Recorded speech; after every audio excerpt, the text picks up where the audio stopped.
Y después, mira, hay otro tema que lo habíamos mencionado, charlado antes en privado, que tiene que ver con que quienes conforman el Estado, que son de alguna manera los políticos, también tienen que entender qué fenómenos están ocurriendo a nivel global con las personas mayores. O sea, las personas mayores suelen ser personas que tienen de los grupos de edades que más van a votar en el momento de la votación y que tienen la definición ideológica más clara. Pongan atención en eso. Y que al mismo tiempo, por estas dos variables, concurrencia al voto, al comicio, al día del comicio y definición ideológica, definen elecciones. Y esto se ha visto en el Brexit el año pasado, se ha visto en el referéndum de Escocia sobre si se separa o no de la Unión de la Gran Bretaña, se vio en la elección de Trump. Las personas mayores en Estados Unidos votaron predominantemente a Trump. Se vio en las consultas separatistas de Cataluña, en España.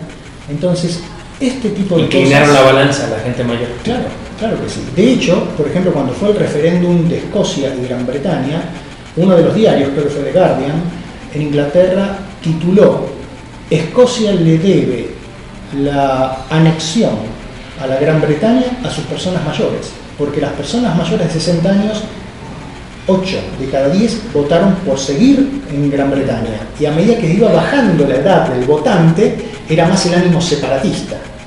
Entonces, hoy las personas mayores están definiendo elecciones. En Estados Unidos, el 70% de la economía doméstica americana la controlan lo que son los seniors, o sea, las personas mayores de 50. Porque son los que tienen dinero. Son los que tienen dinero. Son los que hicieron el gran... hoy, por ejemplo, una consultora como es McKinsey ya tiene, digamos, identificado cómo va a influir en el Producto Bruto Interno de Estados Unidos el gran retiro de toda esta generación baby boomer, ¿no? De todos los que se están retirando, que nacieron posterior a la Segunda Guerra Mundial y hasta fines de la década del 50. Y va a influir prácticamente en 1,5 puntos, 2 puntos del Producto Bruto Interno. Entonces, este tipo de variables, no olvidemos que esa generación fue la que generó el gran boom y que posicionó a Estados Unidos como la primera potencia mundial. Con el sueño americano. Exactamente. Entonces, todas estas variables, son estudios, son datos, y nos tienen que ayudar a pensar un futuro mejor para todos, pero sobre todo porque va a ser nuestro futuro. Ojalá sea nuestro propio futuro, ¿no? Ojalá lleguemos, ¿no? Ojalá. Esa es mi visión, que vamos a llegar a un país de ser ricos, sí, pero claro, con dinero y sanos. Y entonces vamos a tomar el control de la economía. El país va a ser rico. Vamos a ser influencers, vamos a influenciar muchas cuestiones del desarrollo. O van las personas mayores, ¿no? Lo están haciendo. Entonces, yo creo que no se puede menospreciar a la persona mayor como tal, ¿no? Hoy se menosprecia porque decías, los políticos no se dirigen casi a ellos, se dirigen mucho a los millennials. Las empresas se dirigen mucho también a los jóvenes y poco a ellos. Pero decías, nos dabas un dato también en privado. En Inglaterra, sí. ¿Cuál es el segmento que más va a crecer? Bueno, hay una consultora privada que mostró que en los próximos 20 años el nivel de consumo, o sea, la demanda de servicios y consumo que van a tener las personas mayores va a crecer aproximadamente hasta en un 30%. O sea, la proyección que ellos dan tiene un techo del 30%, mientras que para las personas menores de 35 años ese techo llega apenas al 10%. Chequen. O sea, cuando hablamos de personas mayores, tenemos que entender que, por ejemplo, son consumidores, pero además son consumidores que está demostrado que son los menos influenciables por las técnicas y las campañas de mercadeo. Porque no cambian de hábitos, nos decías. Porque además saben qué es lo que quieren. Y ya las personas... Ya no tienen que apantallar a nadie, ya no tienen que contestar a nadie, no tienen que mostrar nada. Y además por el trayecto y la experiencia de vida que tienen, ya saben si le están mintiendo o no le están mintiendo. Entonces es un consumidor muy exigente. Es un consumidor muy exigente. Después discutimos si por las características de la ciudad o de un país respecto de otro van a consumir más o van a consumir menos. Pero lo que hoy está claro es que son consumidores y que es una masa de consumidores que más va a crecer en las próximas 2 a 3 décadas. En Estados Unidos, 2 de cada 3 quiebras familiares, ¿con qué tienen que ver? Con la salud. Tiene que ver con la salud. Con un problema de salud. Con un problema de salud. O sea, básicamente con tener o no tener un seguro médico que cubra gastos que se llaman catastróficos. Y eso es en Estados Unidos, donde se supone que son un país más previsor que América Latina en general, ¿no? Sí, en ese sentido, Estados Unidos también es importante señalar que es prácticamente el país del mundo que más gasta en dinero per cápita y que peor desempeño tiene.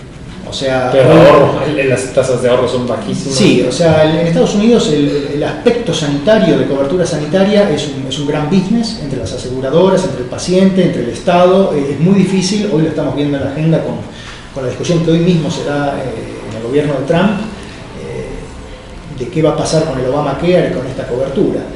El punto, sí, el punto es, la variable salud, a medida que las personas cumplimos más años, más importancia tiene. O sea, cuando uno es joven y le pregunta, bueno, ¿qué es lo más importante en su vida? La gente suele contestar, tener un buen trabajo, tener una familia. A medida que la persona crece, la salud empieza a ser más importante. O sea, tener una buena salud. Entonces, es un momento interesante para empezar a pensar qué entienden nuestras personas mayores por tener una buena salud. Y esa buena salud, ya sabemos de qué se trata. Independencia, autonomía, no depender de nadie para que me cocine, para que me asee, para que me prepare la ropa. Independencia. Esa es la variable que define una buena salud en las personas mayores. Ahora, ¿tú crees importante que las personas ahorren para su futuro? Sí, claro. Hoy creo que también es justo pensarlo de esta manera. Hoy el Estado es prácticamente imposible que pueda hacer frente a una transición demográfica de la magnitud que se viene, de la cantidad de personas mayores. Hoy, por lo menos mi posición y la de muchos, estudiosos de este tema, pensamos que lo más adecuado es el esquema, mixto. Un esquema donde el Estado aporte, como puede aportar, por ejemplo, a través de una pensión, contributiva o no contributiva, pero también el aporte previsional propio, el privado, el que uno puede hacer a través de un fondo privado en un banco, de comprar una propiedad extra si lo puede hacer, o de juntar lo que pueda juntar. O sea, yo creo que hoy el esquema que se viene para las próximas 3 décadas, desde mi punto de vista, no soy especialista en economía, en la previsión social, pero sí en aspectos que tienen que ver con la salud, con el desarrollo de las personas mayores, es el de un esquema mixto. Yo creo que el Estado siempre tiene que estar presente, porque de alguna manera todos hemos contribuido de manera directa o indirecta al desarrollo de la nación, pero también tenemos que tener nuestras propias previsiones. Una cosa es ser voluntario en tu retiro y otra cosa es seguir siendo productivo, generando ingresos para ti. Sí, claro. O sea, hay, por ejemplo, hay organizaciones no gubernamentales, hay una de ellas muy bien desarrollada en Estados Unidos y otra muy buena desarrollada en Uruguay, que estimulan el emprendedurismo de las personas mayores. O sea, por ejemplo, tienen con la gente de Uruguay, que estoy muy en contacto, ellos hacen un llamado anual a iniciativas de emprendedores mayores, donde es como un concurso abierto y a las que ellos consideran ganadoras, que son 2 o 3 por categoría, las premian, les dan un capital semilla para que empiecen y para que se larguen. Y esto tiene dos beneficios. Sigues estructurándote como persona en tu tiempo, que tú decías hace rato también en privado. Cuando a la gente le quitas su trabajo, le quitas todo. Y en muchos casos sí. Pero acá, si tú tienes un trabajo o todavía un proyecto para emprender, entonces tienes una estructura de vida que te va a permitir vivir más años. Sí. Te vas a sentir más... El trabajo formal como tal funciona como un organizador, pero también es importante, y te hago esta salvedad, ese organizador es mucho más importante para nosotros los hombres que para las mujeres. Las mujeres habitualmente